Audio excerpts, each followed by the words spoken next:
vero. Chi ha la mamma, chi ha i genitori vivi con salute è ricco e non lo sa delle volte. Mister, in quasi tutto il mondo si celebra un giorno importante, la festa della mamma.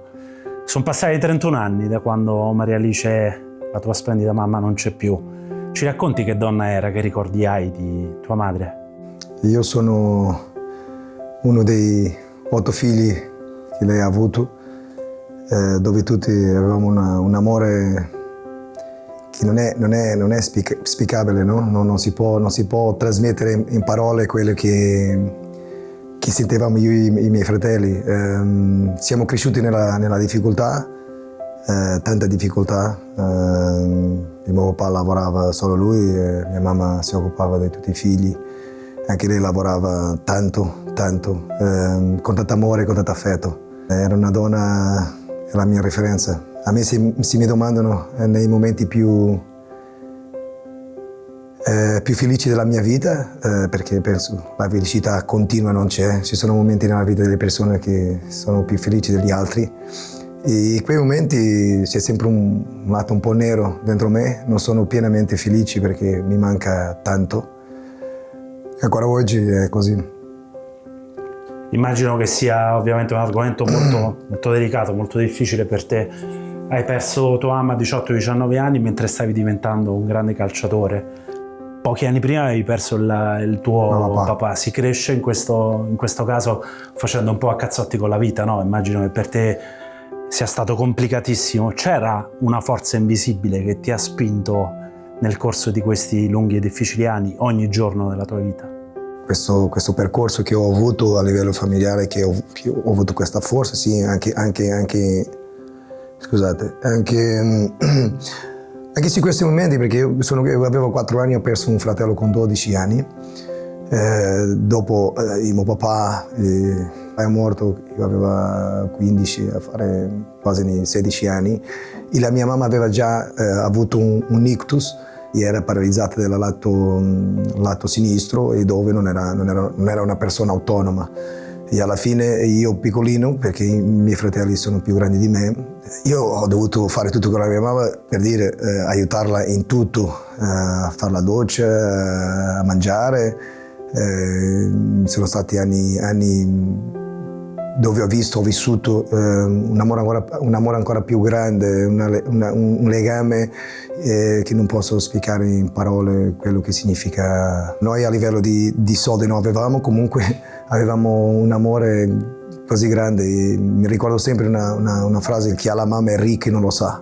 È vero, chi ha la mamma, chi ha i genitori vivi con salute è ricco e non lo sa delle volte. Proviamo a strapparti un sorriso, mister. C'è una frase che ti ricordi di tua madre, di quando eri piccolo, sai, la classica mamma che ti richiama perché sei troppo tempo a giocare a pallone con gli amici o perché stai facendo qualcosa di sbagliato? C'è qualcosa che ti ricordi? No, lei, io vi devo raccontare, io poche volte ho parlato di queste situazioni, di questi temi, dei miei genitori, qualche volta sì, ma è una situazione che mi lascia molto fragilizzato, perché li sento sempre, ogni giorno mi ricordo di loro, ogni giorno vado in chiesa e prego per loro.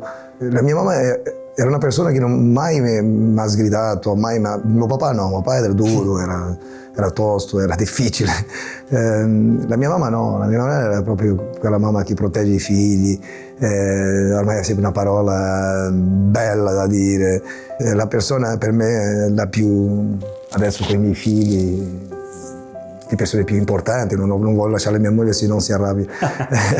Comunque sono stati momenti fino a 18 anni che ho avuto quando l'ho perso, momenti molto molto molto felici, difficili, ma pieno di amore, un amore così grande che, ripeto, sono ripetitivo, è vero, ma è difficile di trasmettere quello che sento tutti i giorni. Alla fine c'è l'abitudine che ho adesso al dolore, ma il dolore c'è sempre. Sono abituato a questo dolore e riesco a vivere e andare avanti, convivere con quello, bravo. Prova un attimo a immaginarti come se tua mamma, tuo papà fossero qui. Tu sei arrivato ad avere grandi successi nella vita, nel calcio, da giocatore, poi anche da allenatore. Adesso alleni uno dei club più importanti al mondo.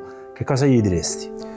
Io gli dico sempre in tutti i miei titoli quando fumo il sigaro Gli dico sempre, le prime parole sono per loro, per quello che mi hanno dato, per quello che mi hanno insegnato, anche delle volte senza parlare. Mi hanno trasmesso dei valori importantissimi che li porto oggi. Gli prendo quei valori per essere alla fine la base del mio carattere, della mia personalità e della mia voglia di arrivare, di avere successo, che per loro, per dimostrare loro, per offrirgli questo successo, o come professionista ma anche come persona. Ho 5 figli, sono la mia luce, sono la mia vita e che sono molto orgoglioso e passo questi valori che loro mi hanno passato a me e mi hanno insegnato. Chiudiamo con un augurio allora, mister, per tutte le mamme del mondo, no? Perché come la tua ci sono tante storie ovviamente di tante madri che hanno fatto tanti sacrifici. Se vuoi, questo è il momento per fare l'augurio a tutte le mamme, anche alla tua. Un augurio veramente a tutte le mamme, a tutte le donne di questo mondo, perché grazie a loro che noi società, noi mondo andiamo avanti senza dubbio.